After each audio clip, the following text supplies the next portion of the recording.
झांसी में दो बाइकों की भिड़ंत में एक युवक की हो गई दर्दनाक मौत। जहां प्रेमनगर थाना क्षेत्र के साईटोला निवासी 40 वर्षीय हृदय श्रीवास चलाते थे पिकअप। बीती रात को उन्होंने आतिया तालाब के पास रख दी गाड़ी और बाइक से जा रहे थे घर।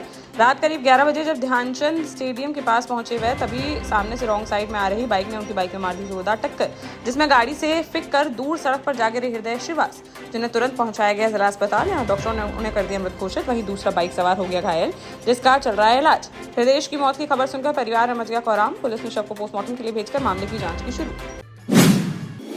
जालौन के माधवगढ़ तहसील में कई गांवों तक पहुंच गया है यमुना, चंबल, सिंध और पहूज नदियों का पानी। जलभराव की स्थिति इतनी हो चुकी है गंभीर कि क्षेत्र के 50 से अधिक गांव आ गए हैं बाढ़ की चपेट में। निनावली, जागीर, कुसेपुरा, ढिकौली, किशनपुरा सहित 1 दर्जन से अधिक गांव पूरी तरह से बन चुके हैं टापू।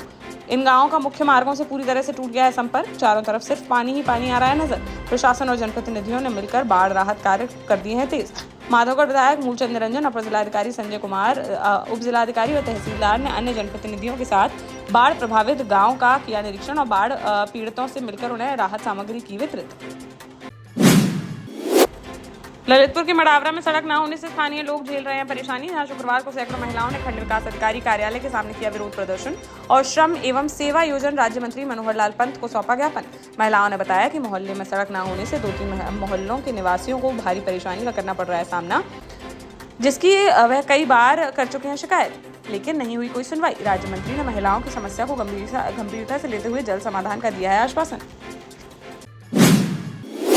टीकमगढ़ कलेक्टर विवेक श्रोतीय ने जिले के 51 जर्जर सरकारी स्कूलों की मरम्मत के दिए हैं निर्देश। शुक्रवार को कलेक्ट्रेट सभागार में जर्जर स्कूल भवनों के संबंध में बैठक की गई आयोजित, जिसमें कलेक्टर ने बताया कि जिले में परीक्षण के बाद 51 शासकीय विद्यालयों को जर्जर और क्षतिग्रस्त किया गया है घोषित। इनकी मरम्मत और जीर्णोद्धार के लिए शासन से मिल चुकी है 1.13 करोड़ रुपए की राशि की शासकीय स्वीकृति। जल्दी मरम्मत का किया जाएगा कार्य। बैठक में कलेक्टर ने निर्देश दिए कि जर्जर स्कूली भवनों में छत मरम्मत वाले कार्यों को पहले दी जाएगी प्राथमिकता। उन्होंने कहा कि मरम्मत कार्यों में किसी प्रकार की लापरवाही या निम्न गुणवत्ता नहीं की जाएगी बर्दाश्त। निर्धारित मापदंडों के अनुरूप ही कराए जाएं गुणवत्तापूर्ण कार्य। महोबा में यूट्यूब पर प्रसारित एक गीत ने जातीय विवाद कर दिया खड़ा। अखिल भारतीय क्षत्रिय महासभा एकता संगठन ने इस गीत पर जताई आपत्ति।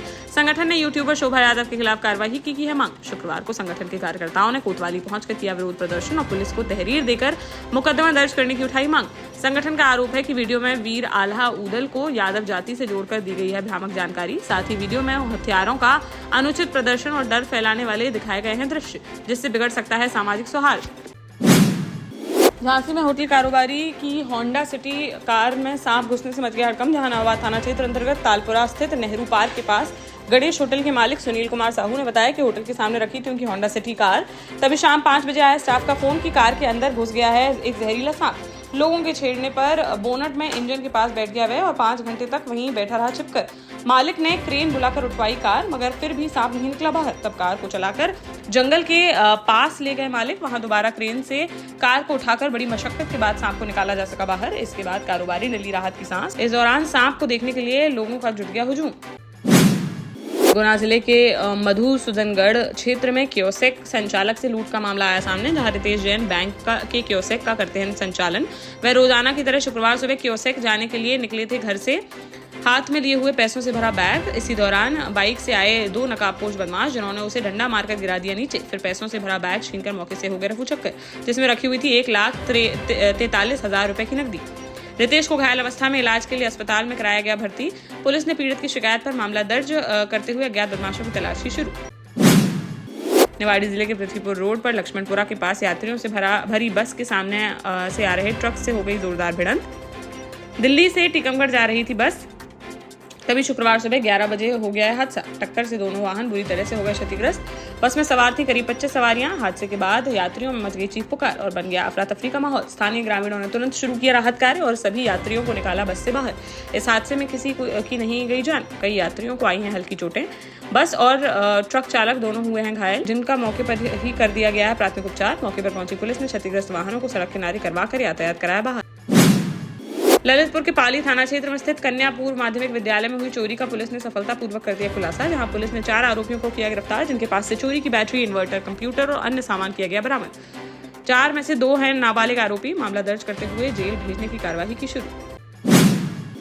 हथिया में सिंध नदी के रौद्र रूप के कारण आसपास के गांवों में आ गई बाढ़, जहां रात करीब 11 बजे सायरन बजने के साथ ही कोटरा गांव में मच गई अफरा तफरी। जब बाहर निकले ग्रामीण तो देखा कि पानी में डूबा हुआ था पूरा इलाका। प्रशासन की टीम ने समय रहते अलर्ट किया जारी और राहत कार्य किया शुरू, लेकिन इस घटना ने 2021 की बाढ़ की बर्बादी की यादें फिर से लोगों में कर दी ताजा। बाढ़ के कारण कुछ ग्रामीण मंदिरों और वन विभाग की इमारतों में लिए हुए हैं शरण, जबकि खुले आसमान के नीचे हाईवे के किनारे ठहर गए हैं कुछ लोग। इस प्राकृतिक आपदा से करीब 70 से अधिक परिवार हुए प्रभावित, जिन्हें बीते 24 घंटे से अपने घरों में से रहना पड़ा है दूर। झांसी में शनिवार को शिव भक्तों का उमड़ने जा रहा है हुजूम, जहां ओरछा से जल लेकर कांवड़ यात्री पहुंचेंगे झांसी के सिद्धेश्वर मंदिर। यहां उन पर राजकीय हेलीकॉप्टर से की जाएगी पुष्प वर्षा। वहीं भक्तों के स्वागत के लिए पूर्व मुख्यमंत्री उमा भारती और भाजपा के पूर्व राष्ट्रीय उपाध्यक्ष लक्ष्मीकांत वाजपेयी भी होंगे मौजूद। इस आयोजन को लेकर शनिवार को शहर का यातायात रहेगा प्रभावित। यहां 12 बजे से पूरे शहर में लागू रहेगा रूट डायवर्जन, जिसको लेकर पुलिस ने रूट मैप किया है जारी। आयोजक संजीव सिंह ऋषि ने बताया कि पहली बार झांसी में हेलीकॉप्टर से होगी पुष्प वर्षा। वहीं बबीना विधायक राजीव सिंह बारीछा ने कहा कि यात्रा का 63 स्थानों पर किया जाएगा स्वागत, साथ ही स्टॉल लगाकर जलपान की भी की जाएगी व्यवस्था। महोबा में शुक्रवार को महिला सम्मान की मांग को लेकर सड़कों पर उतर आई गुलाबी गैंग की सैकड़ों महिलाएं, जहां देश की महिला सांसदों पर की गई आपत्तिजनक टिप्पणियों से नाराज महिलाओं ने कलेक्ट्रेट परिसर में किया जोरदार प्रदर्शन और जिलाधिकारी को सौंपा राष्ट्रपति संबोधित ज्ञापन, जिसमें उन्होंने मौलाना साजिद रशीदी और करणी सेना के राष्ट्रीय उपाध्यक्ष योगेंद्र राणा के खिलाफ कड़ी कार्रवाई की उठाई मांग। बोली इन्होंने डिंपल यादव और इकरा हसन को लेकर बेहद आपत्तिजनक और अशोभनीय भाषा का किया है प्रयोग, जो न केवल उनकी गरिमा बल्कि पूरे महिला समाज का है अपमान।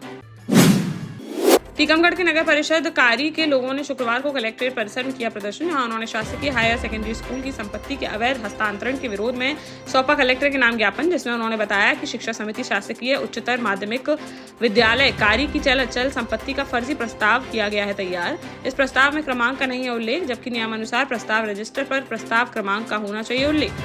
प्रदर्शनकारियों ने आरोप लगाया कि शिक्षा समिति के पदाधिकारियों के लिए किए गए हैं फर्जी हस्ताक्षर, प्राचार्य पर कार्रवाई की उठाई मांग।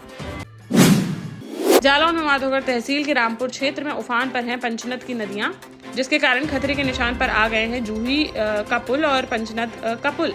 पुलिस ने जालौन और औरैया को जोड़ने वाले जूही के पुल पर पूरी तरह से आवागमन कर दिया है बंद। लोग इन नदियों के विहंगम दृश्य देखने के लिए भीड़ के रूप में हो रहे हैं इकट्ठा। मनोरंजन के लिए लोग पुलों पर जाकर ले रहे थे सेल्फी, जिससे महिलाओं और बच्चों सहित जमा होने लगी थी काफी भीड़। किसी खतरे से बचने के लिए पुलिस ने लोगों को वहां से हटवाकर जवानों की कर दी तैनाती। प्रशासन लगातार बाढ़ प्रभावित गाँव का दौरा कर स्थिति का ले रहे हैं जायजा और बाढ़ पीड़ितों को पहुंचाई जा रही है राहत सामग्री। देश का जाना माना सैनफिन ग्रुप आपके लिए फिर लाया है झांसी में वास्तु के हिसाब से फ्लोर प्लान सहित एक शानदार टाउनशिप, जिसमें सुरक्षा की दृष्टि से सीसीटीवी, एक ही ग्रैंड गेट से एंट्री और एग्जिट, चौड़ी सड़कें, parking, car wash area, senior citizen and international fountain parks, swimming pool, gym, badminton, tennis आदि courts, school, hospital, shopping mart आदि कई सुविधाएं। इसीलिए तो हम झांसी में लोगों की पहली पसंद। 12 साल पहले अपने स्टार्टअप के साथ ही योग्य नेतृत्व, अनुभवी टीम और सक्षम सेंट्रलाइज और उत्तरदायी प्रबंधन के बल पर सबको घर गुणवत्ता के साथ समय पर घर की योजना के तहत सैनफिन समूह ने बहुत ही कम समय में 1500 से ज्यादा यूनिट्स को दिया है कब्जा। समय पर डिलीवरी से हमारे ग्राहकों में बड़ा है विश्वास और मिली है संतुष्टि। सैनफिन समूह ने बहुत कम समय में Sanfin Ashok city, green homes residency, green homes city, Sanfin Ashok valley, Delhi public school, Sanfin शाखा, केन सैनफिन अस्पताल सहित कई अन्य परियोजनाओं के साथ नई झांसी के निर्माण में स्थापित किया है एक बड़ा मुकाम। तो आप भी आज ही आइए अपने परिवार के साथ और कीजिए अपने सपने साकार। शिवपुरी जिले की कोलारस विधानसभा क्षेत्र में आई बाढ़ से निपटने के लिए तैनात भारतीय सेना ने शुक्रवार को अपना राहत कार्य पूरा कर क्षेत्र से ली विदाई। सेवा के जवानों ने पिछले 3 दिनों में लगभग 700 लोगों का किया सफल रेस्क्यू। विदाई से पहले कोलारस कस्बे में सेना के जवानों का सम्मान समारोह किया गया आयोजित। स्थानीय नागरिकों और प्रशासन ने देशभक्ति नारों और तालियों की गूंज के साथ जवानों को किया विदा। जालौन के उरई राजकीय मेडिकल कॉलेज में मरीज का जबरन ऑपरेशन करने का मामला आया सामने, जहां जबरन ले जाकर ऑपरेशन टेबल पर लिटा दिया गया मरीज, फिर उसकी सर्जरी भी कर दी शुरू, यहां तक कि उसे लगा दिए गए 2 इंजेक्शन। गनीमत रही कि इसके बाद किसी तरह खुद से ऑपरेशन थिएटर से बाहर निकल भागा मरीज, तब कहीं जाकर बच सकी उसकी जान। घटना सामने आने के बाद उप मुख्यमंत्री ब्रजेश पाठक ने तत्काल एक्शन लेते हुए 2 डॉक्टर समेत कुल 5 स्वास्थ्य कर्मियों को कर दिया निलंबित। साथ ही इस घोर लापरवाही की घटना के दिए गए हैं जांच के आदेश, जिस संबंध में 2 सदस्यीय कमेटी का किया गया है गठन। झांसी के समाजसेवी डॉक्टर संदीप सरावगी के कार्यों को देखते हुए देश की राजधानी दिल्ली स्थित एक होटल में उन्हें भारत गौरव रत्न श्री सम्मान अवार्ड से किया गया सम्मानित। कार्यक्रम में मुख्य अतिथि के रूप में असम, नागालैंड और मिजोरम के पूर्व गवर्नर, दिल्ली विधानसभा सदस्य चंदन कुमार चौधरी, बॉलीवुड अभिनेत्री नुसरत भरूचा, निजाम फैमिली वेलफेयर संगठन के अध्यक्ष समेत अन्य बड़ी हस्तियां रही उपस्थित। देश भर के कुल 40 लोगों को इस सम्मान से किया गया है विभूषित। इसके साथ ही डॉक्टर संदीप को world human right protection commission के नेशनल वाइस प्रेसिडेंट के पद पर भी किया गया है नियुक्त।